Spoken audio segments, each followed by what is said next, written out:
আজ বানিয়েছি লোটে মাছের ঝুরি ভাজা, যেটা গরম গরম ভাতের সাথে খেতে দারুণ লাগে। কিছুই না, প্রথমে কড়াইতে দিয়ে দিলাম তেল, তাতে দিয়ে দিলাম আদা রসুন কুচি, যাতে একটু মুখে পড়ে সেই জন্য কুচি করে দিলাম। দিয়ে দিলাম দুটো পেঁয়াজ কুচি, দিয়ে এবার স্বাদ মতো নুনটা দিয়ে দিলাম, যাতে তাড়াতাড়ি ভাজা হয়ে যায়।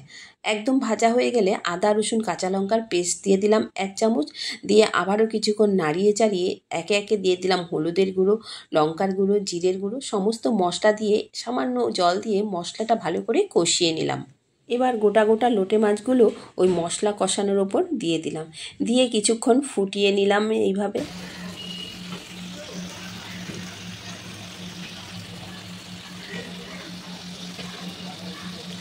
মাছটা যখন একটু নরম হয়ে এসে একটা খুন্তির সাহায্যে মাছগুলো থেকে কাঁটাগুলো আলাদা করে নিলাম।